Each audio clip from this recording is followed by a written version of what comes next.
पाठशाला में आप सभी का बहुत स्वागत। मैं हूं सुशांत सिन्हा। उम्मीद है आप सभी की दिवाली बड़े अच्छे से मनी होगी।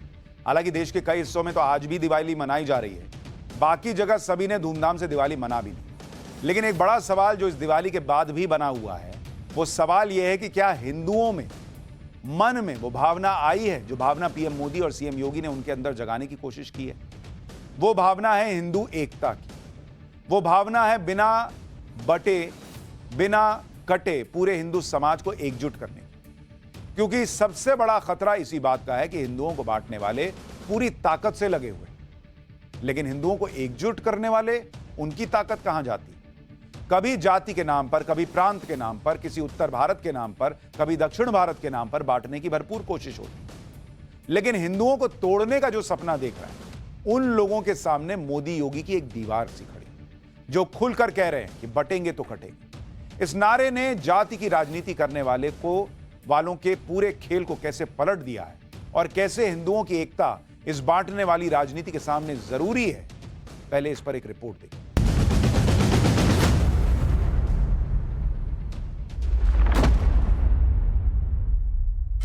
राष्ट्र तब सशक्त होगा जब हम एक रहेंगे, लेकर रहेंगे। बटेंगे तो कटेंगे।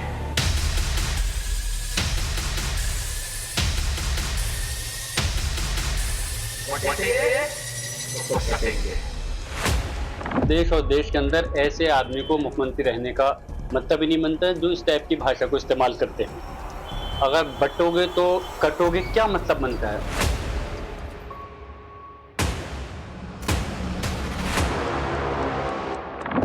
अब लिख लो, अगर कोई सोचे कि जाति जनगणना को रोका जा सकता है या 50% बैरियर को रोका जा सकता है, मैं आपको बता रहा हूं वो सपने देख रहा हूं।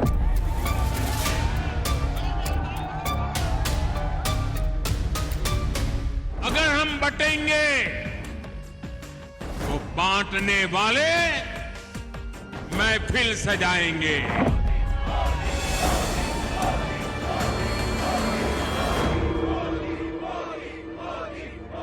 मोदी, हम तुझसे डरने वाले नहीं हैं।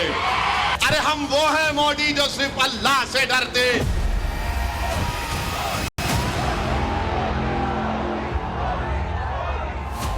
हरियाणा के परिणामों ने किस किस को चिंता में डुबोकर चकरघिन्नी बना दिया है, पूछिए।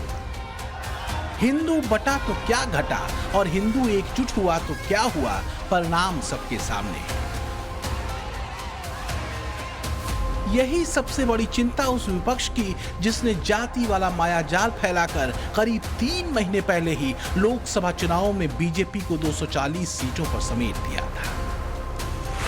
अब तो बस ईवीएम के बहाने वाला खंबा है और शिकायतों की लंबी फहरिस्त। तो क्या विपक्ष के हिंदुओं को बांटो फॉर्मूले का काउंटर मिल गया? मोदी योगी का बटोगे तो कटोगे मंत्र हिंदुओं को समझ में आ गया? आखिर हिंदू एकजुटता की लाइन से क्यों घबरा रहा है विपक्ष? ये वो सवाल हैं जिनके जवाब आगे समझने और जानने की कोशिश करेंगे, लेकिन उससे पहले उस बयान को सुनना जरूरी है जो समाजवादी पार्टी के सांसद जियाउर रहमान बर्क का है, जो फिलहाल सीएम के बटोगे तो कटोगे वाले फॉर्मूले से बेहद आहत है। इस प्रदेश और देश के अंदर ऐसे आदमी को मुख्यमंत्री रहने का मतलब ही नहीं बनता है जो इस टाइप की भाषा को इस्तेमाल करते हैं। अगर बटोगे तो कटोगे, क्या मतलब बनता है?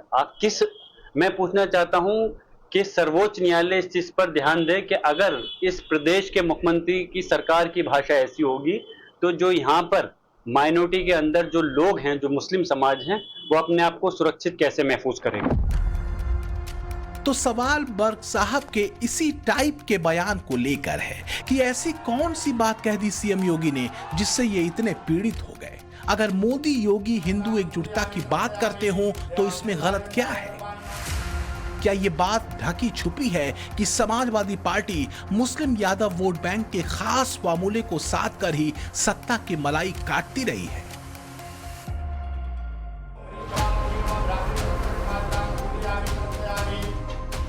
अब जरा ये समझने की जरूरत है कि सीएम योगी ने अगर बटोगे तो कटोगे बात कही तो इसके पीछे वजह क्या थी। दरअसल बीजेपी कहती है कि 2024 लोकसभा चुनावों से लगातार विपक्ष का मकसद है हिंदुओं में जाति भेद को बढ़ाना, क्योंकि अगर हिंदू जाति में बटे तो फायदा होगा। इसलिए पिछड़ों और दलितों को भड़काना, आरक्षण के मुद्दे पर झूठ फैलाना और हिंदू वोट बैंक में बिखराव करने की कोशिश हुई। अब लिख लो, अगर कोई सोचे कि जाति जनगणना को रोका जा सकता है या 50% बैरियर को रोका जा सकता है, मैं आपको बता रहा हूं वो सपने देख रहा है। ये होगा ही होगा, इसको रोका नहीं जा सकता है। ना जाति जनगणना रोकेगा, ना सोशो इकोनॉमिक सर्वे रोकेगा, ना इंस्टीट्यूशनल सर्वे रोकेगा। ऑर्डर आ गया है, जनता से ऑर्डर आ गया है। अब आपको प्रधानमंत्री जी को यह बात एक्सेप्ट कर देनी चाहिए और ऑर्डर लागू कर देना चाहिए, और अगर नहीं करेंगे तो फिर दूसरे प्रधानमंत्री करेंगे।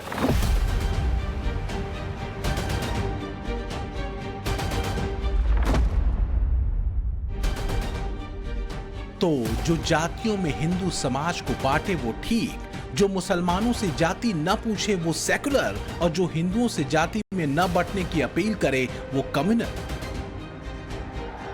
ये चित भी मेरी और पट भी मेरी वाला दांव आज का नहीं है। बीजेपी कहती है कि आजादी के बाद से इसी जाति में बांटो वाले फार्मूले पर कांग्रेस ने 50 सालों से ज्यादा वक्त तक इस देश में राज किया।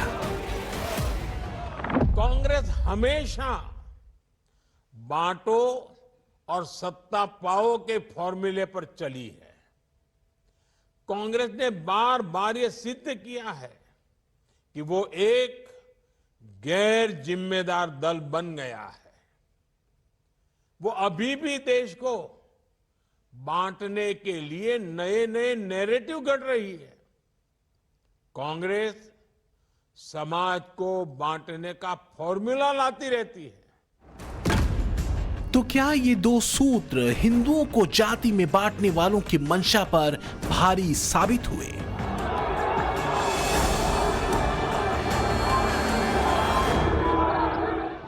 जब भी मोदी योगी हिंदू एकता की बात करते हैं तो जाति की राजनीति करने वाले बेचैन हो जाते हैं, क्योंकि इससे उनकी राजनीतिक दुकान बंद होने का खतरा मंडराता है। 2024 के इलेक्शन में तो भ्रम और झूठ की राजनीति करके जाति वाली राजनीतिक दुकान चला ली गई, लेकिन यह भ्रम और झूठ की राजनीति ज्यादा दिन तक टिक नहीं पाई, क्योंकि इनकी इस राजनीति का तोड़ मोदी योगी ने नए नारे से निकाल दिया, जिसमें हिंदुत्व की नई लहर देश में पैदा की। आज स्थिति यह है कि चाहे बीजेपी हो, चाहे संघ हो, चाहे पीएम मोदी हो, या बीजेपी का ऊपर से लेकर नीचे तक कोई भी नेता या कार्यकर्ता हो, सब ये मानते हैं कि बांटने की राजनीति करने वालों से निपटने का फॉर्मूला इसी एक नारे में है कि बटेंगे तो कटेंगे। सच यही है कि बीते 10 सालों में सधे हिंदुत्व एकता के सूत्र ने विपक्ष के बने बनाए जाति भेद और एक मुस्लिम वोट बैंक के समीकरण को खंड खंड किया है। सेकुलरिज्म के नाम पर वोट बैंक के तुष्टीकरण और हिंदुओं को बांटने वाला विपक्षी फार्मूला इतनी कोशिशों के बाद भी लगातार फेल हुआ। Brand Modi plus Hindutva plus विकास का मतलब है विपक्ष की हार, और इसकी काट के तौर पर जो फार्मूला राहुल गांधी और इंडी गठबंधन लेकर उतरा वो है हिंदू माइनस जाति, जिसका मतलब है विपक्ष की जीत।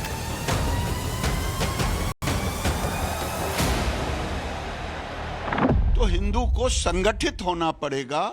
जो हालात बना दिए हैं वोट के सौदागरों ने, कोई माई गॉव और कोई ई गॉव बना दिए हैं,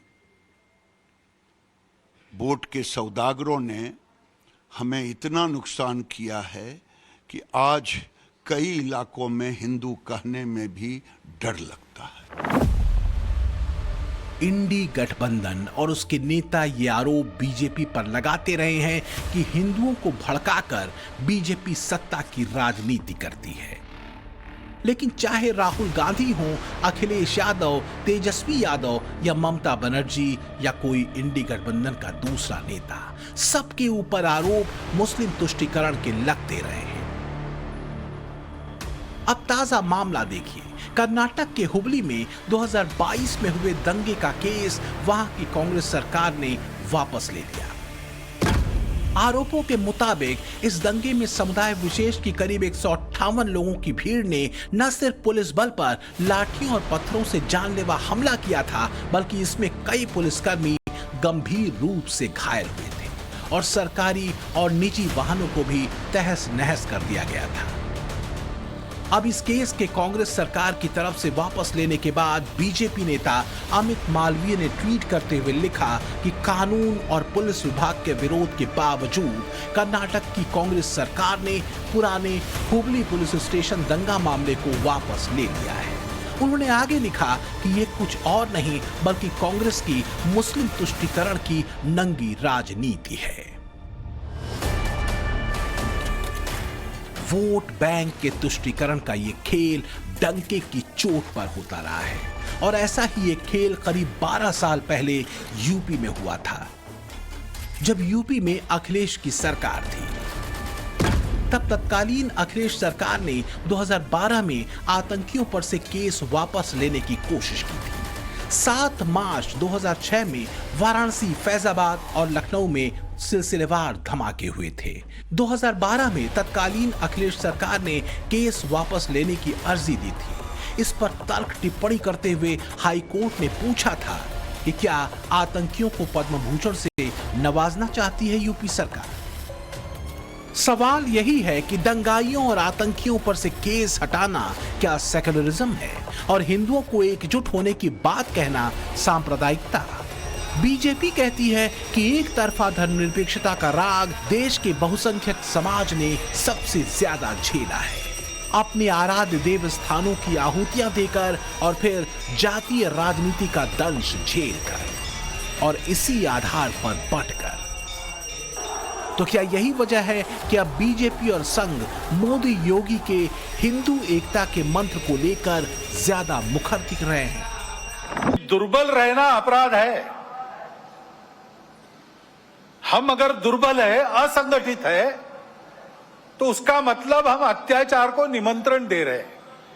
निमित्त कुछ नहीं चाहिए, हम दुर्बल है, यह निमित्त पर्याप्त है।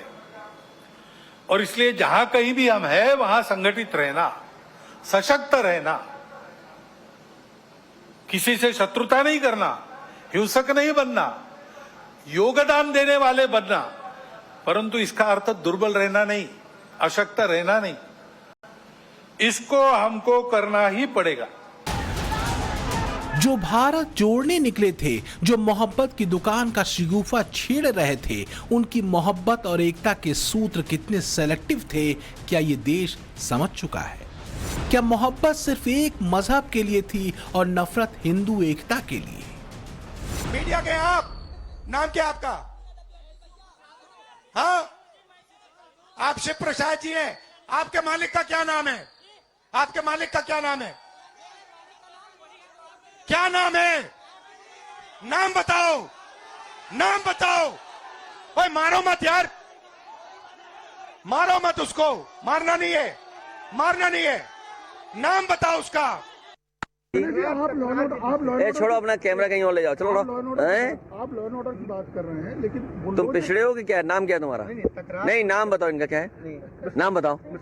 हाँ मिश्रा जी, अरे मिश्रा जी कुछ तो शर्म करो, अरे कुछ शर्म करो यार, पत्रकारिता करो यार, पत्रकारिता करो। सबसे पहले मैं आपको बताना चाहता हूं, नरेंद्र मोदी ओबीसी पैदा नहीं हुए थे। इसे सुनो, नरेंद्र मोदी जी दिल्ली का, सुनो भैया मैं बहुत गहरी बात बोल रहा हूं, आपका लोगों का, आप सब लोगों का भयंकर बेवकूफ बनाया जा रहा है। सुनो सुनो सुनो मैं जो बोल रहा हूं। तो मोहब्बत की दुकान में रेसिपी क्या जातीय नफरत की थी? ऐसे बयानों के छिलके अब उतरने लगे हैं। कम से कम हरियाणा ने तो यही बताया। सच ये है कि इंडी गठबंधन पर सीधे आरोप लगते हैं कि ये मुस्लिम तुष्टीकरण करता है, हिंदुओं को जाति में बांटने की साजिश करता है, हमास हिजबुल्लाह से प्रेम दिखाता है ताकि मुस्लिम वोटर्स का भरोसा जीत सके, लेकिन बांग्लादेश में हिंदू नरसंहार पर चुप्पी साध लेता है क्योंकि इससे मुस्लिम वोट के खिसकने का खतरा है। उन लोगों की सोच पर तरस आता है जो जाति की राजनीति करने वालों को हीरो बनाते हैं। राहुल गांधी दिन रात जाति जाति करते रहते हैं, उसमें उन्हें कोई बुराई नहीं दिखती। लेकिन अगर मोदी योगी हिंदुओं को एकजुट करने का प्रयास करें, एकजुट होने की अपील कर दें, अरे बाप रे, ये कह दें कि जाति में नहीं बंटना है, तो फिर कुछ लोगों पर आसमान टूट जाता है। लेकिन यह सब इसलिए होता है क्योंकि इन्हें पता है कि अगर हिंदू एक हुआ तो वोट बैंक के तुष्टीकरण वाला सत्ता सूत्र फेल हो जाएगा। इसलिए बेचैनी बढ़ी है इंडी गठबंधन के खेमे में, क्योंकि ये बात उनको भी मालूम है कि मुसलमान बल्क में वोट तो दे रहा है इंडी गठबंधन को लेकर, लेकिन उसकी बल्क वोटिंग भी अकेले सत्ता तक पहुंचा नहीं पा रही। इसलिए बिना मोदी का हिंदू वोट बैंक तोड़े मोदी का रास्ता रोकना असंभव है। यह बात और साफ दिख गई जैसे ही हरियाणा का रिजल्ट आया। जहां हिंदू नहीं बटा तो कांग्रेस के साथ कांड हो गए। हरियाणा में 28% जाट बिरादरी ने बीजेपी को वोट दिया, तो वहीं 35% जाटव समाज के लोगों ने बीजेपी को समर्थन दिया। दलित जातियों में 47% बीजेपी के पाले में रही, 51% ब्राह्मण वोटर भारतीय जनता पार्टी के साथ रहे। राजपूत समेत अन्य सवर्ण जातियों में से 59% भगवा पार्टी के साथ रहे, तो 37% गुर्जर समाज के लोगों ने बीजेपी को समर्थन दिया। वहीं 21% सिख वोटर्स ने भी बीजेपी को वोट किया। आज पूरा देश देख रहा है कि कैसे कांग्रेस हमारे समाज में जाति का जहर फैलाने पर उतर आई है। जो लोग चांदी नहीं सोने का चम्मच मुंह में लेकर पैदा हुए, जो लोग पीढ़ी दर पीढ़ी 5 स्टार लाइफ जीते आ रहे हैं, वो गरीब को जाति के नाम पर लड़वाना चाहते हैं। विपक्ष ये बात बखूबी जानता है कि अगर सत्ता का वनवास खत्म करना है और अपने परिवारों की राजनीतिक विरासत को बचाए रखना है तो हिंदुओं को जाति में बांटना जरूरी है, क्योंकि उसके लिए चिंता दूसरे तरफ से पड़ते एक मुश्त वोट की नहीं है। वो जहां भी पड़ते हैं एक मुश्त पड़ते हैं, एक तरफा पड़ते हैं, और वो इसलिए भी पड़ते हैं क्योंकि बीजेपी हिंदू एकता की बात करती है और सेकुलरिज्म के नाम पर वोट बैंक तुष्टीकरण का विरोध करती है। मसलन हरियाणा में भले ही बीजेपी जीती हो, पर सबसे ज्यादा वोटों के अंतर से जीतने वाले उम्मीदवार का नाम है मम्मन खान। ये वही मम्मन खान है जिसे नूह में हुई हिंसा भड़काने की साजिश के तहत गिरफ्तार किया गया था। कांग्रेस पार्टी के उम्मीदवार मम्मन खान ने फिरोजपुर झिरका सीट से बीजेपी के उम्मीदवार को 98,441 वोटों से हराया। इस इलाके की 79% आबादी मुस्लिम है। यहां तक कि हरियाणा का मुस्लिम बेल्ट कहे जाने वाले नूह जिले की 3 सीटों पर कांग्रेस की जीत हुई। यानी साफ है मुसलमानों ने एक मुश्त वोट कांग्रेस को दिया। क्या कोई कह सकता है कि हरिद्वार कौन सी जाति का है? क्या हमारे 12 ज्योतिर्लिंग किसी जाति के हैं? क्या इस देश के कोने कोने में स्थापित 51 शक्तिपीठ किसी जाति के होते? इस देश के चारों दिशाओं में रहने वाला जो अपने आप को हिंदू मानता है, वो इन सब बातों को अपना मानता है। राज्य की सीमाएं हमारे अंदर भेद निर्माण करने नहीं कर पाती, नहीं कर सकती। वैसे जन्म के आधार पर प्राप्त जो भी स्थिति है वो भी हमारे अंदर भेद को निर्माण नहीं कर सकती। तो कांग्रेस हो या इंडी गठबंधन की कोई दूसरी पार्टी, उसे दिक्कत या परहेज मुसलमानों को भड़काने वाले चेहरों या उनके बयानों से नहीं है। दिक्कत इस बात से है कि मोदी योगी हिंदू एकता की बात क्यों कर रहे हैं, क्यों वो जातियों की सीमाओं को तोड़कर हिंदुओं को एकजुट होने की बात करते हैं। सीएम योगी चुनावी मंचों से सीधे सपाट भाषा में 2 टूक कहते रहे हैं कि बंटने की गलती अब आगे नहीं करनी है। कोई ऐसी गलती मत कर देना कि जो आपस में बंटे। याद रखना, बटे तो कटे, ये कभी नहीं होने देना है। बहनों और भाइयों, राष्ट्र से बढ़कर के कुछ नहीं हो सकता, कुछ नहीं हो सकता। और राष्ट्र तब सशक्त होगा जब हम एक रहेंगे, नेक रहेंगे, तभी नेक रहेंगे। बटेंगे तो कटेंगे। तो क्या मोदी योगी के हिंदू एकजुटता वाले नारे ने असर किया? फिलहाल तो ये कह ही सकते हैं, लेकिन अभी दो और रण बाकी हैं, एक महाराष्ट्र का और दूसरा झारखंड का। महाराष्ट्र में तो पिछले दिनों एआईएमआईएम प्रमुख असदुद्दीन ओवैसी भी इंडी गठबंधन में शामिल होने का एप्लीकेशन दे चुके हैं। महाराष्ट्र में 79% हिंदू आबादी है, जबकि 11% मुस्लिम आबादी है। ईसाई, बौद्ध और अन्य धर्मों की आबादी 10% के आसपास है। कांग्रेस को लगता था कि बस हम अपने ताकत पर, अपने बलबूते पर जीतेंगे तो सत्ता में और कोई भागीदार नहीं चाहिए।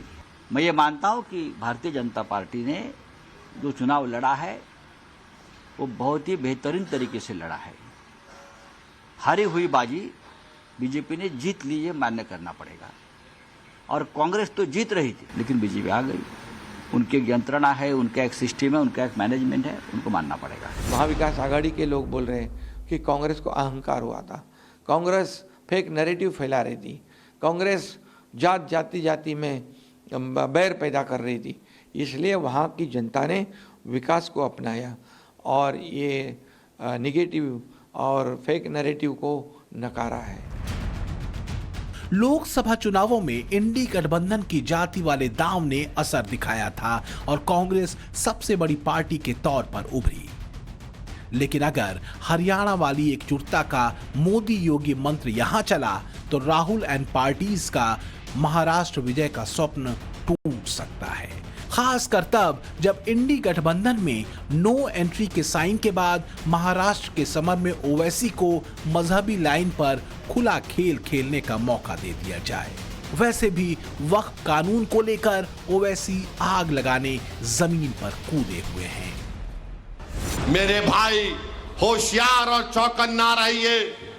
All India Muslim personal law board अगर आपसे कहेगा, हमसे कहेगा कि इस बिल के खिलाफ हमको एहतजाज करना है, तो क्या आप पुरअमन एहतजाज के लिए तैयार हैं?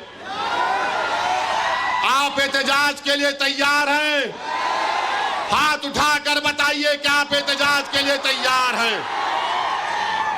और नारा लगाइए मेरे साथ, ताकि मोदी को मालूम हो जाए कि तुम्हारे इस बिल को हम रिजेक्ट करते। नारे तकबीर, नारे तकबीर। इसमें कोई शक नहीं कि एक तरह से सीएम योगी के बटोगे तो कटोगे वाले सूत्र ने एक बड़ी लाइन बीजेपी को दी। तो विपक्ष की जाति भेद वाली राजनीति का काउंटर अब शुरू हो चुका है। मोदी योगी का हिंदू एकजुटता वाला मंत्र अब आगे के राजनीतिक रण में कितना दमदार होगा, ये सवाल असल है। Bureau report, times now, Navbharat. पाठशाला में अब अगली क्लास, जिसमें लॉरेंस बिश्नोई की सीक्रेट फाइल्स के पन्ने खुलेंगे। वो राज निकलेंगे जो अब तक आपने नहीं सुने होंगे। आखिर लॉरेंस बिश्नोई इतना पावरफुल कैसे बनता चला गया? उससे बॉलीवुड के सुपरस्टार तक कैसे घबरा रहे हैं? उससे बाहुबली सांसद तक क्यों घबरा रहे हैं? जो लॉरेंस को चुटकियों में खत्म करने की बातें करते थे, वो आज लॉरेंस का नाम सुनते ही ठंडे पड़ जाते हैं।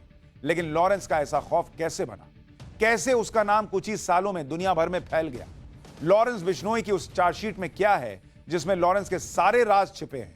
अब इसका चल।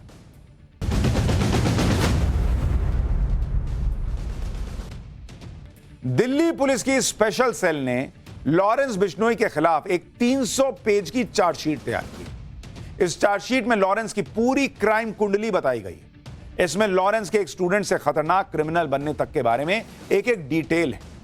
पुलिस की इस रिपोर्ट के मुताबिक लॉरेंस बिश्नोई अभी गुजरात की साबरमती जेल में बंद है, लेकिन इसके बावजूद लॉरेंस का जो ये सिंडिकेट है वो लगातार बड़े क्राइम कर रहा है। लॉरेंस ने जेल में बैठे बैठे किस तरह पंजाब के मशहूर सिंगर सिद्धू मूसेवाला और मुंबई में फिल्म स्टार सलमान खान के घर पर हमला करवाया, इसको लेकर भी इस चार्जशीट में कई खुलासे हुए। पुलिस ने अपनी रिपोर्ट में एक हैरान करने वाला खुलासा भी किया। इसमें लॉरेंस बिश्नोई ठीक दाऊद इब्राहिम के तरीके से आगे बढ़ रहा है। इसका भी क्राइम ग्राफ दाऊद की डी कंपनी की तरह ऊपर जा रहा है, यह बताया गया है। इस समय बिश्नोई गैंग के लोग विदेश में बैठकर अपने शूटर से हमले करवा रहे हैं। 90 के दशक में दाऊद भी मुंबई में इसी तरह मर्डर करवाता था। यानी लॉरेंस के क्राइम का साम्राज्य अभी और बढ़ने वाला है, ऐसा पुलिस को लगता है। हालांकि आम लोगों के बीच लॉरेंस बिश्नोई को लेकर अलग अलग राय है। बहुत सारे लोगों को लगता है लॉरेंस बिश्नोई देश के लिए काम कर रहा है, अगर वो पन्नू जैसे लोग, निज्जर जैसे लोगों को टारगेट कर रहा है। दाऊद तो उगा ही करता था सिर्फ, ये चर्चा हो रही। लेकिन लॉरेंस बिश्नोई के खिलाफ 300 पन्नों की चार्जशीट में पुलिस ने क्या क्या खुलासे किए हैं, अब आपको एक एक करके बताता हूं। लॉरेंस बिश्नोई गैंग में अलग अलग राज्यों के 700 से ज्यादा शूटर हैं। इसमें 300 के करीब शूटर अकेले पंजाब से जुड़े हैं। अपराध की दुनिया में लॉरेंस का नाम गुरुजी भी है और इसकी गैंग का नारा जय बलकारी है। लॉरेंस की गैंग में शूटर्स की भर्ती के लिए सोशल मीडिया प्लेटफॉर्म का इस्तेमाल होता है। इसमें युवाओं को क्राइम की तरफ आकर्षित करने के लिए सोशल मीडिया पर लॉरेंस बिश्नोई की फोटो और वीडियो को वायरल किया जाता है। इसके लिए लॉरेंस बिश्नोई के पेशी पर आने जाने के वीडियो को सोशल मीडिया पर वायरल करवाया जाता है। एनआईए की एक चार्जशीट के मुताबिक बिश्नोई गैंग में रिक्रूट करने के लिए युवाओं को कनाडा या उनके मनचाहे देश में शिफ्ट करवाने की बात भी कही जाती है। एक और खुलासे में यह बात सामने आई कि बिश्नोई गैंग ने साल 2020-21 तक करोड़ों रुपए एक्सटॉर्शन से कमाए और इस पैसे को हवाला के जरिए थाईलैंड और कनाडा भेजा। कुछ साल पहले तक लॉरेंस का गैंग सिर्फ पंजाब तक सीमित, लेकिन इसने अपने शातिर दिमाग से गोल्डी बराड़ के साथ मिलकर हरियाणा, दिल्ली और राजस्थान के अपराधियों से हाथ मिलाया और एक बड़ा गैंग बनाया। सबसे बड़ी बात यह है कि यह सारे गुनाहों की कहानी खुद लॉरेंस बिश्नोई ने बताई। लॉरेंस ने पुलिस को खुद बताया कि गैंग का खर्च चलाने के लिए पैसों की जरूरत थी, इसलिए जेल से ही रंगदारी मांगनी शुरू की। जो पैसे नहीं देता उस पर गोलियां चलवा देता था। यह चाहता था कि चंडीगढ़, पंजाब, राजस्थान, हरियाणा में लॉरेंस गैंग की दहशत हो। सबसे पहले हरियाणा, पंजाब, राजस्थान बॉर्डर के इलाकों में शराब तस्करों को टारगेट किया। ये लोग गैंग को प्रोटेक्शन मनी देने लगे। इन पैसों से गैंग के लिए हथियार खरीदे जाने लगे। लॉरेंस ने यह भी कहा कि 2017 में गैंग को मशहूर करवाने के लिए इसने जोधपुर के एक व्यापारी पर फायरिंग कराई। इसके अलावा एक ट्रैवल कंपनी के मालिक पर भी गोली चलवाई। इसके बाद दोनों से 50-50 लाख रुपए वसूले। अक्टूबर 2020 में बीकानेर के रहने वाले एक नामी बिजनेसमैन पर फायरिंग कराई। इससे 2 करोड़ रुपए की फिरौती वसूली गई। नवंबर 2020 में एक बिजनेसमैन पर फायरिंग करके 5 करोड़ रुपए की फिरौती ली। इस तरह बड़ी बड़ी फिरौती की मदद से विदेश में नेटवर्क आसानी से चलता रहा। एनआईए ने अपनी चार्जशीट में लॉरेंस बिश्नोई गैंग की तुलना दाऊद इब्राहिम की डी कंपनी से की। लॉरेंस बिश्नोई का क्राइम ग्राफ ठीक दाऊद इब्राहिम की तरह बढ़ता चला गया। एनआईए की चार्जशीट में कहा गया है कि जिस तरह 90 के दशक में दाऊद इब्राहिम ने छोटे मोटे अपराध करते हुए अपना क्राइम नेटवर्क खड़ा किया था, ठीक वैसे ही लॉरेंस बिश्नोई ने मारपीट जैसे छोटे मोटे अपराध से अपना गैंग तैयार किया, जो अब मर्डर जैसे अपराध करता है। दाऊद इब्राहिम ने ड्रग की तस्करी, टारगेट किलिंग, एक्सटॉर्शन रैकेट के जरिए अपराध की दुनिया में कदम रखा था। ठीक उसी तरह लॉरेंस भी अपराध कर रहा है। यह चार्जशीट में लिखा है। दाऊद ने डी कंपनी बनाई, पाकिस्तानी आतंकियों से हाथ मिलाकर अपना नेटवर्क कई देशों तक फैला लिया। लॉरेंस बिश्नोई का गैंग उत्तर भारत के राज्यों से शुरू होकर अब एक इंटरनेशनल गैंग बन चुका है। डी कंपनी और लॉरेंस गैंग में एक फर्क बस इतना है कि दाऊद इब्राहिम अपना गैंग पाकिस्तान से चला रहा है और लॉरेंस बिश्नोई जेल से ऑपरेट कर रहा है। ये सारी बातें पुलिस ने लिखी हैं, पुलिस की चार्जशीट में लिखी। लॉरेंस के राइट हैंड गोल्डी बराड़ और रोहित गोदारा कनाडा और दूसरे देशों से बिश्नोई गैंग को ऑपरेट कर रहे हैं।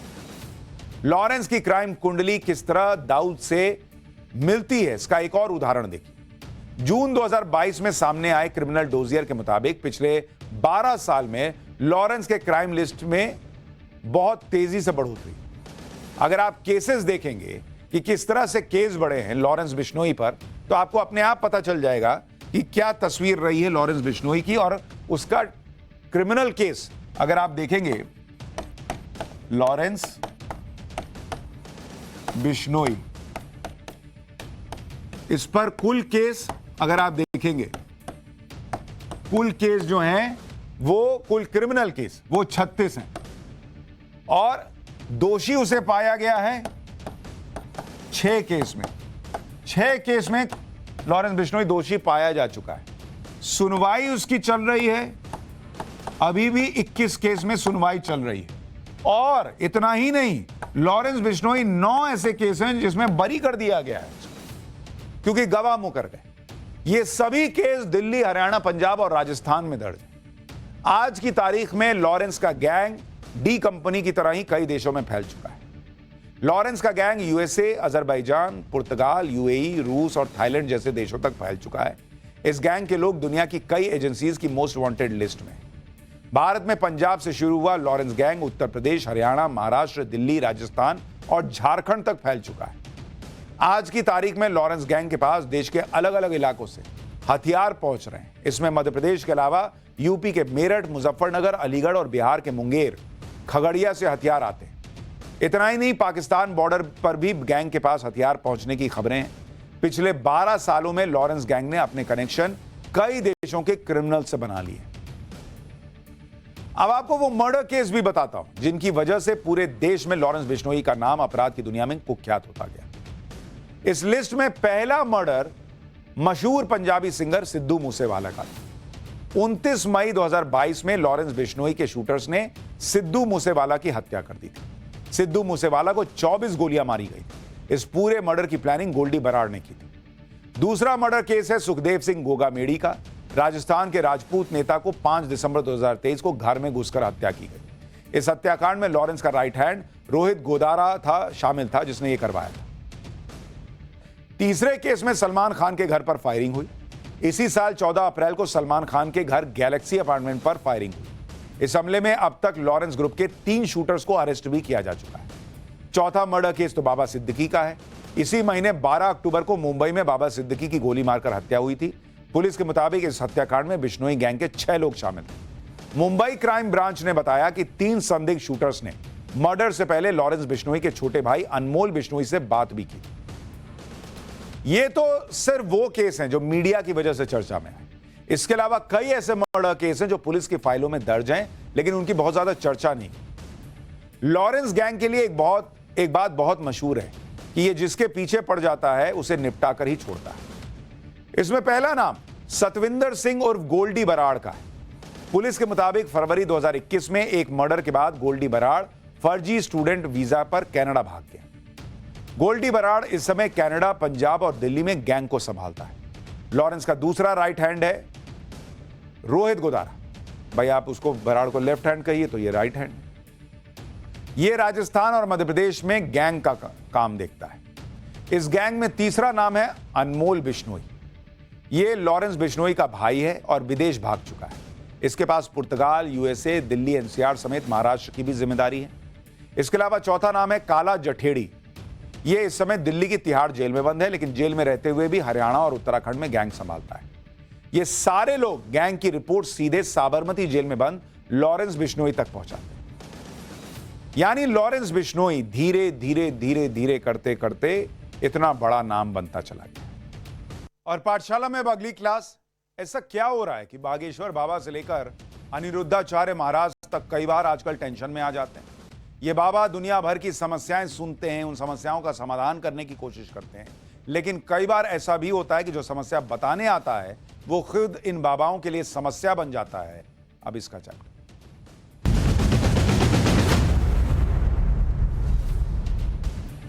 हमारे सनातन धर्म में साधु संत महात्माओं की एक खास बात, और वो बात यह है कि चाहे कितने ही प्रश्न आ जाए, वो कई कई घंटों तक पूरे धैर्य, पूरी शांति के साथ एक एक प्रश्न का उत्तर देते हैं। प्रश्न कैसे भी हों, सीधे हों, टेढ़े मेढ़े हों, गूढ़ प्रश्न हों, उत्तर देने में मुश्किल आ जाए, लेकिन कभी कोई धैर्य नहीं होता। जबकि लाखों लोग धर्मगुरुओं और आध्यात्मिक गुरुओं के दरबार में हर रोज हाजिरी लगाते हैं। उनके पास अपने जीवन से जुड़ी समस्याओं के समाधान की उम्मीद लेकर आते हैं। लेकिन आप कभी इन बाबाओं के बारे में सोचते हैं कि कितना मुश्किल होता है इनका जीवन, कितना मुश्किल होता है उनके लिए अपनी दिनचर्या के बीच ऐसे भक्तों का समाधान ढूंढना, उनकी समस्याओं का समाधान ढूंढना। जब उनके सामने लाखों लोग अपनी समस्याओं के समाधान के लिए खड़े हों, सभी को रास्ता भी दिखाना है, समाधान भी देना है। ऊपर से कई बार ऐसे ऐसे भक्त आ जाते हैं जिनके प्रश्न सुनकर सब कहने लगते हैं कि बाबा कैसे भक्तों से पाला पड़ गया। क्योंकि जो बाबा भक्तों के जीवन का तनाव दूर करते हैं वो खुद तनाव में आ जाते हैं कि कैसे कैसे भक्त आ गए, जिनके सवाल का जवाब देना ही बड़ा मुश्किल हो जाता है। आज आपको ऐसे ही कुछ भक्तों से मिलवाता हूं जिनके अजीबो गरीब सवालों को सुनकर आप माथा पकड़ गए। चाहे वो बाबा बागेश्वर हों या अनिरुद्धाचार्य महाराज हों। इनके जीवन के बारे में भी बताऊंगा कि ये कितना टफ जीवन जी रहे हैं, लेकिन इनके भक्त कितने टफ सवाल पूछ ले रहे हैं, जरा वो भी देखिए। इनके सवालों को सुनकर आपको लगेगा कि इनका जवाब क्या ही दिया जाए, लेकिन इस सब के बावजूद इन लोगों को इनके सवालों के जवाब दिए गए। ऐसे भक्तों से सबसे ज्यादा पाला पड़ता है बाबा बागेश्वर का। बाबा बागेश्वर के लिए वैसे भी भक्तों की भीड़ लगी रहती है। हर कोई उनसे मिलना ही चाहता है, हर कोई उनसे आशीर्वाद लेना चाहता है और हर कोई उनसे अपनी समस्या का समाधान चाहता है। लेकिन समस्याओं के समाधान तक तो ठीक है, कभी कभी ऐसे भक्त भी आ जाते हैं कि खुद बाबा बागेश्वर के लिए समस्या खड़ी हो जाती है कि अब इसका जवाब दें तो दें क्या। ऐसा ही एक सवाल एक बच्चे ने बाबा बागेश्वर से किया, जिस पर वो भी हैरान हो गए। सुनिए इस बच्चे ने बाबा बागेश्वर से क्या पूछा और फिर बाबा बागेश्वर ने कैसे बच्चे की क्लास लगाई। गुरुजी, हाँ जी, गुरुजी, जब मैं स्कूल जाता हूँ सच्ची में गुरुजी मैं बीमार हो जाता हूँ, उपाय बता दीजिए। अच्छा, जिस दिन तुम बेटा स्कूल नहीं जाते ठीक रहते? जब बीमारी है, ये बीमारी तो बेटा हमें भी, जो बीमारी तुम्हें है ना यही थी हमें। अच्छा बेटा, हमारी जो बीमारी थी वो तब थी कि स्कूल का टाइम होता था और हमें पेट दर्द होता था।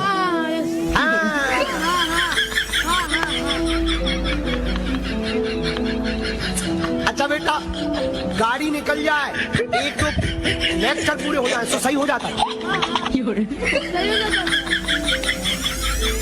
इसको बेटा बीमारी नहीं कहते हैं, इसको बेटा गर्राट कहते हैं। नौटंकी ऊधनी बेटा ये बीमारी नहीं है, नौटंकी है। उल्लू न बनाओ, कल से टाइम पे स्कूल जाइयो। ऐसे ऐसे समस्याएं लेकर लोग पहुंचते हैं। बाबा बागेश्वर भी छोड़ते थोड़ी हैं। कुछ समय पहले बाबा बागेश्वर के दरबार में एक भक्त ऐसा भी आ गया जिसके सवाल को सुनकर वहां मौजूद सभी लोग हैरान रहे। हालांकि एक ऐसा सवाल है जो देश के लाखों करोड़ों लोगों के मन में कभी ना कभी आ ही जाता है। सबसे हैरानी की बात यह है कि इस सवाल का जवाब देने के चक्कर में देश की बहुत सी कंपनियां अरबपति हो गई। अब आप सोच रहे हैं ऐसा क्या सवाल? आप भी सुनिए ये हैरान कर देने वाला सवाल। महाराज जी। हाँ जी। ये क्या है? जय सीताराम, जय सीताराम, जय सीताराम, राधे राधे, हरे कृष्णा। महाराज जी खुश रहो। आशीन हो।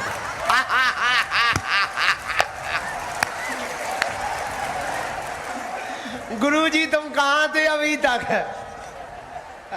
धन्यवाद। महाराज जी कहाँ के हो? महाराज जी मैं देखो, मैं बताता हूँ, मैं बोलता हूँ राधे राधे हरे कृष्णा, और उसके सामने मैं अपने बताता हूँ कि मुझे गोरा कर दो। मतलब एक मिनट, शांत। नहीं, अरे कोई गोरा लगाने की क्रीम दो इसे। राधे राधे गुरुजी, ये ब्रेन ट्यूमर का पेशेंट है गुरुजी अभी। ये जस्ट 3 दिन का मतलब ट्रीटमेंट करके आया है। कहाँ पर करवा रहे हैं अभी? और मैंने ठीक कर दिया। ये राधे राधे हरे कृष्णा, मेरा ब्रेन ट्यूमर ठीक कर दो। ठीक हो गया। और वो गोरा वाली क्रीम का क्या हुआ? बहन जी कहाँ की हो? बहन को जन्म आई, बहन को दो। हाँ, कहाँ से हो? गुरुजी ये लाखनी से है। लाखनी। यही महाराष्ट्र में? हाँ, महाराष्ट्र से ही है। अभी जस्ट 3 दिन का ट्रीटमेंट करके आया। इसके हम भभूति भेज रहे हैं, आपके पास। डॉक्टरी सलाह भी चलाओ, भभूति हम देते हैं। मंत्र चिकित्सा के लिए आप धाम आ जाइयो। यहाँ का दरबार पूरा हो चुका है, लेकिन जाओ, आराम लगने लगेगा। हमें बालाजी पे भरोसा है। तो समस्याएं और सवाल अजीबोगरीब हो सकते हैं, लेकिन आपने देखा बाबा बागेश्वर जब उसने कहा कि गोरा बना दो या अजीबोगरीब बात कर रहा था तब हंस रहे थे, लेकिन जब पता चला कि वो बीमार है तो उसके साथ सहानुभूति भी जताई। ये नहीं कि उसका मजाक बना दिया। कई बार धर्मगुरुओं के सामने ऐसे सवाल भी आ जाते हैं जिनका ना चाहते हुए भी जवाब देना पड़ता है। कुछ दिन पहले बाबा बागेश्वर के सामने ऐसा भक्त आ गया जो जवाब लेने के लिए 11 दिन तक इंतजार करता रहा। उसकी जिद के सामने बाबा बागेश्वर को भी हार माननी पड़ी। इस अजीबोगरीब घटना के बारे में बाबा बागेश्वर ने खुद अपने दरबार में बताया था। आप भी सुनिए। पुरुषों को भी अगर बता दें कि तुम्हें भी किसी को बस में करना है तो वो रात भर ठंड में खड़े रहेंगे। और एक बार तो हमने एक व्यक्ति लड़के की मजा भी ले ली। एक लड़का हमारे पास आया, बोला गुरुजी ऐसा कोई मंत्र होता है कि किसी को हम बहुत ज़्यादा प्रेम करते हैं वो मिल जाए? हमने कहा हाँ एक मंत्र है। 11 दिन हमारे पीछे पड़ा रहा। 11 दिन। हमने कहा भोजन किया? बोले 3 दिन। हमने कहा इतना ज़्यादा? बोला गुरुजी आप तो बोलो, हम उसके लिए कुछ भी कर सकते हैं, मंत्र मिल जाए। हम कहा क्या करेगा? बोले जाते ही प्रयोग करेंगे, बस पावरफुल होना चाहिए। हमने कहा इस चक्कर में तूने क्या क्या किया? बोले रातों भर यूट्यूब देखा और हद हो गई। एक बैग टांगे था। हमने कहा बैग में क्या है? बोला किताब है। हमें लगा पढ़ाई की होगी, रामायण होगी, गीता होगी। हमने कहा खोल, कौन सी किताब है? तंत्र मंत्र, सम्मोहन, वशीकरण। वशीकरण की सौटोट के भरी पड़ी थी। हमने कहा ये कितनी की है? बोले लगभग सब ट्राई। हमने कहा ट्राई करने के बाद सफलता? बोले चप्पल पड़ गई।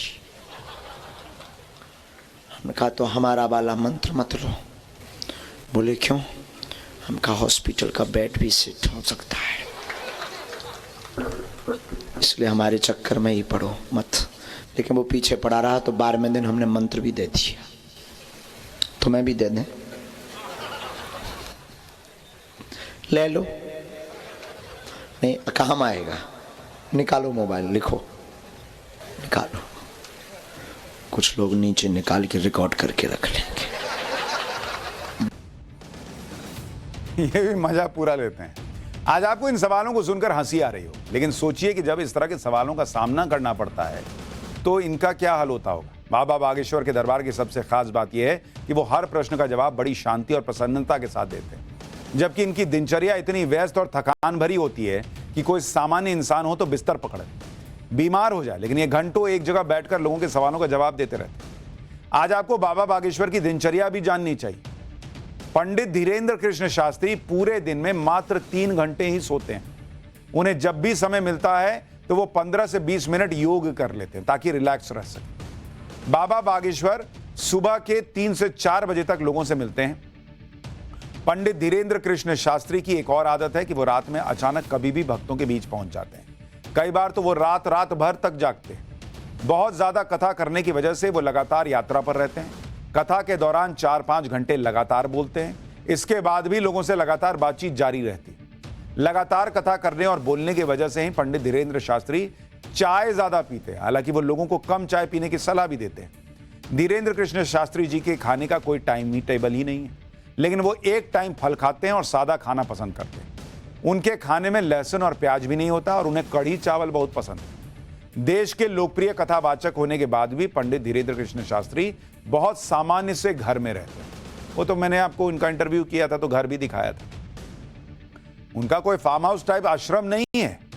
उनसे कोई भी सामान्य आदमी मिल सकता है। एक कमरे में रहते हैं वो, और जहां रहते हैं वहां दिन रात भंडारा चल रहा होता है। जो पैसा मिलता है कथा से वो लोगों को खाना खिलाने में जाता है। इनका गरीब लोगों की, उनके बच्चों की शादियां कराने में जाता है। इसके अलावा उनसे मिलने के लिए कोई वीआईपी फीस भी नहीं देनी पड़ती। यही वजह है कि आज की तारीख में बाबा बागेश्वर देश के सबसे लोकप्रिय कथावाचकों में से एक है और उनके करोड़ों भक्त हैं। बहुत से लोगों की यही इच्छा रहती है कि एक बार बाबा बागेश्वर से बस मुलाकात हो। कुछ दिन पहले उनसे मिलने एक ऐसा भक्त आ गया जिसने ऐसी बातें कही कि बाबा बागेश्वर के साथ पूरे दरबार में बैठे लोग लोटपोट हो गए। इसी बातचीत के दौरान इसने बाबा बागेश्वर को धमकी तक दे डाली, लेकिन इस बार भी बाबा बागेश्वर ने इसकी पूरी बात सुनी। फिर क्या हुआ आप भी देखिए। तुम केवल पगड़ी चलाने आए हो? पगड़ी चढ़ा दो। गुरुजी मैं इतना परेशान हूँ, मुझे लोग ये कहते हैं क्या तू 27 साल के लड़के के पीछे पड़ गया है। क्या एक मिनट क्या बोल रहे हैं लोग? मुझे लोग इतना बेवकूफ मानने लगे कि तू क्या 27 साल के पीछे लड़के के पड़ गया है बागेश्वर। कौन है 27 साल का? आपकी उम्र के हिसाब से लोग मेरे को बहुत ताने मारते हैं। पागल आदमी, हम 27 साल के हैं नहीं, हम तो जब से पृथ्वी है तब से हैं। और गुरुजी आज मुझे सपना आया था कि मेरी अर्जी नहीं लगेगी। हमारे तो कई जन्म हो चुके, हर आदमी दुनिया में सब जन्म लेते हैं बार बार। पर मेरा ये स्वीकार कर लो गुरुजी, लोगों की आंखें खुल जाए बस। बालाजी से मेरी यही जोड़ के हाथ जोड़ के विनती है और दिल से मेरे को मैं आपके लिए कहना चाहता हूँ आई लव यू गुरुजी। और गुरुजी एक चीज और कहूंगा, आप बहुत शायरी मारते, एक मेरी भी सुन लो। तुम मारो। जिस भक्तों के कष्ट कटवाने हो तो एक बार ध्यान से इस गरीब की शायरी सुन लो। गुरुजी की तो हमेशा सुनते हो यूट्यूब पर।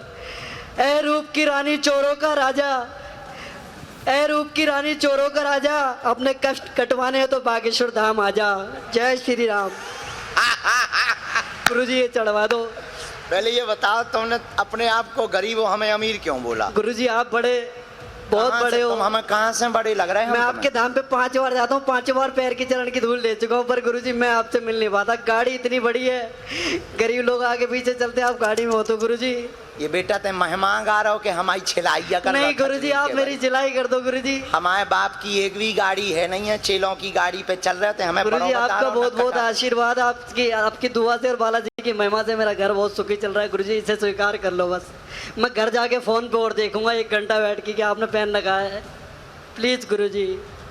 अगर ना पहने तो मैं बागेश्वर धाम जाके बालाजी से ही शिकायत करूंगा और सन्यासी बाबा से करूंगा। भैया शिकायत मत करना, डरते हैं, ले आ पहना दे। एक से एक पागल मिलते हैं हमको। भैया जी नहीं भैया जी, तुम किसी को दे दैया। हम वैसे ही हम अमीर आदमी हैं, जब तुमने कही थी भाड़ में गया भैया। भाई बाबा बागेश्वर के अलावा एक और चर्चित कथावाचक हैं अनिरुद्धाचार्य महाराज। ये भी लोगों के सवालों के जवाब देते हैं।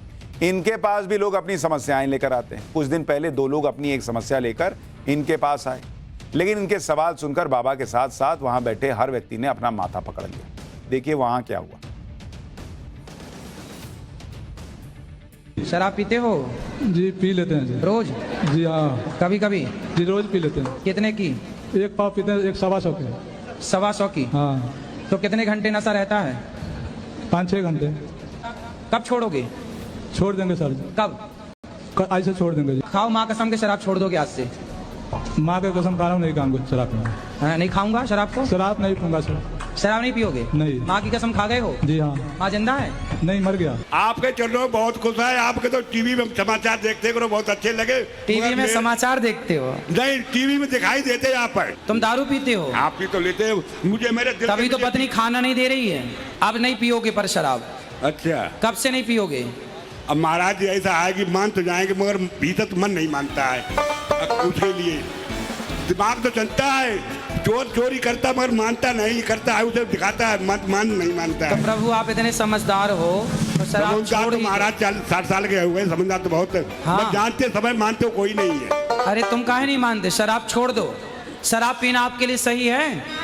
बिना काबू से कम के लिए पीते हैं और किसी बात नहीं। लक्ष्मी को आप माता मानते हो कि नहीं? वो तो मानता है, ये लक्ष्मी सबसे बड़ी। लक्ष्मी यदि माता है तो जब आप माता को लेके 10 रुपया 20 रुपया 50 रुपए लेके शराब की दुकान जाते हो, तो आपकी माता को ले जाके आप शराब के दुकान में दे देते हो, तो आपकी माँ से खुश होती होंगी कि नाराज होती होंगी? माँ ये नहीं खत्म हो गई, चली नहीं। अरे लक्ष्मी माँ की बात कर रहे हैं भाई। तुम अभी पी के तो नहीं आए? अभी नहीं। अभी नहीं पिए? शाम को। अभी शाम ही तो है। 8 बजे के बाद, 9 बजे के बाद। 8 बजे के बाद जाके पियोगे? हाँ, 1 पौआ। 1 पौआ? खाली बताओ नहीं। आप सोचिए, ऐसे भक्तों से डील करना कोई आसान काम है क्या? आपको बाबा बागेश्वर के ऐसे भक्त से मिलवाता हूं जिसने उनकी जिंदगी छोटी कर दी। इसकी डिमांड सुनकर बाबा बागेश्वर भी शॉक्ड रह गए। दरबार में बैठे लोग भी कहने लगे कि क्या मांग लिया भाई। आप भी सुनिए। आपकी उम्र हमें लग जाए और भगवान बोलिए बागेश्वर धाम की, परम पूज्य पिता गुरु भगवान की। 1 मिनट, क्या चाहते हो? हमारी उम्र तुम्हें लग जाए? हो गुरु जी। अरे भाई माला ले आओ, लग जाए भैया, अब ही लग जाए। हो गुरुजी, आपका आशीर्वाद सदा बना रहे। आपका बनो ही रहे, जब हमारी उम्र खींच ले हो देने ही पड़ेगा, बचोई का है। गुरुजी हाँ, हमारी इच्छा है कि एक भजन गाना है, हमें माइक में हो। अब मान लो तुमने, तुम्हें भी गाने हो। हम यहाँ तो माइक पूज नहीं रहो। बड़े बड़े गायक बैठे, पवन जी बैठे, राजू दास महाराज जी बैठे, अय्या पाड़े, ये बच्चियां आई हैं, हमारी गुरु बहन आई है, ये भी बढ़िया गाती, सब बैठी, तुलसी पीठ की बच्ची बैठी, ये लोग गाते हैं, और तुम्हें माइक पे टंगने हो, टंगने ही है हो। लेकिन हमारी भी एक इच्छा है। जी गुरु, ये तुम्हारा कुर्ता यहाँ से सिला हुआ फटा है, हो एक कुर्ता हम दे रहे, वो पहन के आओ, तब माइक पे गा पाओगे। जय श्री राम। बाबा बागेश्वर की सबसे खास बात यह है कि ये अपने भक्तों के मन की बात पहले ही जान लेते। कुछ दिन पहले बाबा बागेश्वर के दरबार में एक ऐसा भक्त आया जिसने अपनी इच्छा बाबा बागेश्वर को नहीं बताई, लेकिन उसके बाद भी बाबा ने इसके मन की बात सबके सामने बताई। बाबा बागेश्वर की बात सुनकर यह भक्त भी हैरान रह गया, क्योंकि इतना छुपाने के बाद भी बाबा बागेश्वर को सब पता चल गया। आप भी देखिए क्या हुआ था। बोले भारत माता की। अरे तुमने एक और अर्जी लगाई, घरवाली। हाँ घरवाली लगाई महाराज, बिल्कुल। मेरे पापा जी लगाई। हाँ आ गई बाबाली भी। हाँ पापा जी लगाई। जा जय जय हो जाए। पापा जी चाहे मैं तो देखो कोई नहीं चाहा, मैं तो देखो बालाजी की भक्ति करा। जब पापा जी बोले नहीं बेटा, बोले शादी कर ले। बोले संन्यासी मत बोले, बोले पापा जी। पापा जी पूछी कहना है। अभी पर्चा कह रहा है, तुमने पूछी क्यों नहीं? मैं घरवाली वाली अर्जी आ गई, लुगाई चाहिए तेरे को। चाहे तो थी महाराज, पर मम्मा तो कौन बतायो क्यों ना है छोरा? बतायो कौन ना बतायो कौन महाराज। तब कैंसिल कर दे? नहीं कैंसिल तो करना, मैं भक्ति कर बोलता हूँ, मैं देखो बाबा की भक्ति करूँ, बालाजी की। कैंसिल कर दे? हाँ कैंसिल तो कहीं महाराज, अब ये कर ले से कोई बात तो नहीं।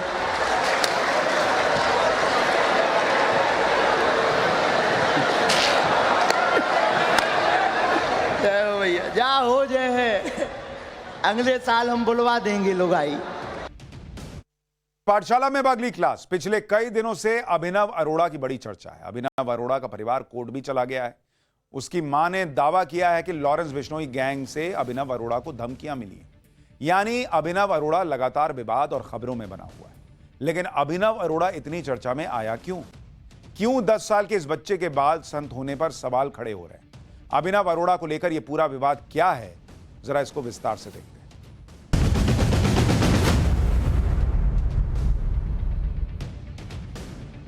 आजकल सोशल मीडिया पर देश के प्रसिद्ध संत जगतगुरु रामभद्राचार्य जी का एक वीडियो बहुत वायरल हो रहा है। इस वीडियो में रामभद्राचार्य जी एक 10 साल के बच्चे को डांटते हुए उसे मंच से नीचे उतरने के लिए कह रहे हैं। इस वीडियो में जो बच्चा दिखाई दे रहा है वो फेमस यूट्यूबर अभिनव अरोड़ा है, जो सोशल मीडिया पर बाल संत के नाम से भी बड़ा मशहूर हो गया है। अभिनव अरोड़ा को लेकर पिछले कई दिनों से सोशल मीडिया पर बहुत बातें हो रही हैं। उसकी सच्चाई बताने का दावा करने वाले वीडियो बनाए जा रहे हैं। इससे पहले इस बाल संत की इतनी चर्चा तभी हुई थी जब यह सोशल मीडिया की रील्स में अपनी कृष्ण भक्ति को लेकर चर्चा में आया था। आपने भी अभिनव अरोड़ा के कृष्ण भक्ति के बहुत से वीडियो देखे होंगे, रील में घूमते रहते हैं। यह बच्चा देश के अलग अलग तीर्थों पर जाकर भगवान की भक्ति से जुड़े वीडियो बनाता है। इसे बड़े बड़े आध्यात्मिक कार्यक्रमों में बुलाया जाता है, ऐसा दावा है इसका। पिछले कुछ सालों से कृष्ण भक्ति से जुड़े अभिनव के वीडियो सोशल मीडिया पर बहुत वायरल हो रहे हैं, जिसकी वजह से इससे लोग प्रभावित भी हुए थे। लेकिन पिछले कुछ दिनों से अभिनव अरोड़ा को लेकर एक अलग ही पक्ष सोशल मीडिया पर चल रहा है। इसी में अभिनव का एक नया वीडियो बहुत चर्चा में है, जिसमें संत रामभद्राचार्य जी अभिनव को डांट रहे हैं और उसे मंच से नीचे उतरने का आदेश दे रहे हैं।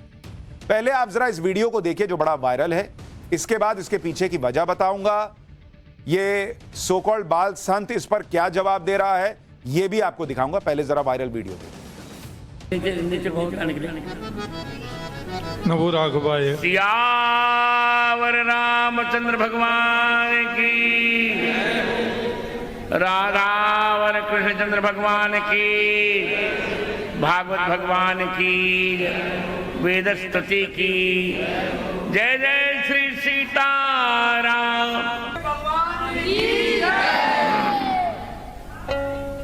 राजा रामचंद्र भगवान की। आप पर नीचे जाओ, इनको करो नीचे, पहले इनको मर्यादा है मेरी। चलो भाई।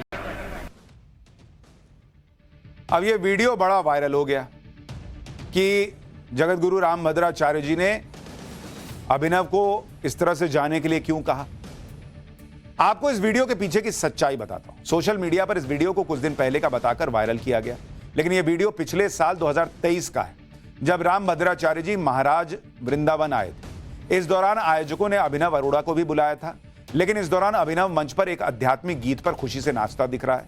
इसी दौरान स्वामी रामभद्राचार्य जी ने अभिनव को मंच से उतरने के लिए कहा, लेकिन आयोजकों ने अभिनव को मंच से नीचे नहीं उतारा, बल्कि इसके कुछ देर बाद अभिनव रामभद्राचार्य जी के कुछ कहने से पहले ही उनके पास जाकर जयकारा लगाने लगता है।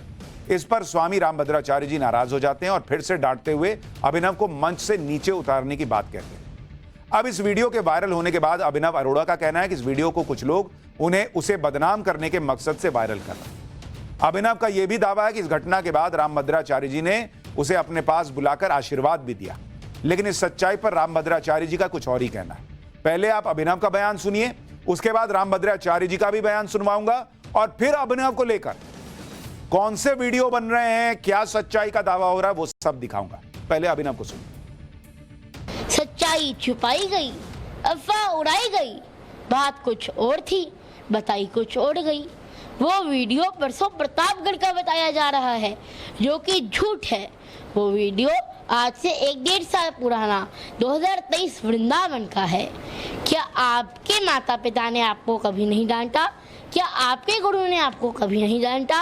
अगर देश के इतने बड़े संत जगत गुरु श्री रामभद्राचार्य जी ने मुझे डांट भी दिया, तो इसको देश का सबसे बड़ा मुद्दा क्यों बनाया जा रहा है? ये तो किसी ने नहीं डाला कि जगत गुरु रामभद्राचार्य जी ने उसके बाद मुझे अपने रूम में भी बुलाया था और अपना आशीर्वाद भी दिया था। लेकिन आपने बोला कि रामभद्राचार्य जी ने मुझे डांटा।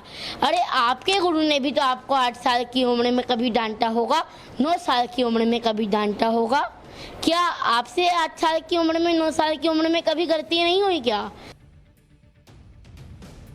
पिछले कुछ समय से अभिनव अरोड़ा को लेकर सोशल मीडिया पर बड़ा विवाद चल रहा है। लोगों के आरोप है कि अभिनव अरोड़ा के माता पिता उसे 10 साल की उम्र में पढ़ाई पर ध्यान देने की बजाय सोशल मीडिया पर वीडियो उससे बनवा रहे हैं।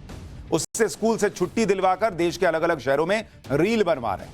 आमतौर पर इस उम्र में बच्चों की पढ़ाई को लेकर उसके माता पिता बहुत सीरियस होते हैं, लेकिन यहां तो अभिनव के माता पिता उसके वीडियो बनाकर उसे सोशल मीडिया पर सेलिब्रिटी बनाने में लगे हुए हैं, यह आरोप लग रहा है। इसके बारे में आपको आगे बताऊंगा विस्तार से, लेकिन उससे पहले अभिनव अरोड़ा को लेकर रामभद्राचार्य जी ने क्या कहा है वो भी सुनिए। दरअसल अभिनव अरोड़ा ने दावा किया था कि रामभद्राचार्य जी की डांट के बाद रामभद्राचार्य जी ने उसे कमरे में बुलाकर आशीर्वाद दिया था, लेकिन रामभद्राचार्य जी ने जो बताया उसे सुनकर आपको बड़ी हैरानी होगी। सुनिए आप। महाराज जी, आजकल बच्चे संत के रूप में लगातार प्रवचन कर रहे हैं काफी संख्या में, इसके लिए आप क्या कहें? ये दुर्भाग्य है। आपने भी मेरा एक वीडियो वायरल हुआ, आपने देखा होगा जी, उसके लिए आप क्या कहें? अरोड़ा वाला वही बात। अभिनव अरोड़ा इतना मूर्ख लड़का है वो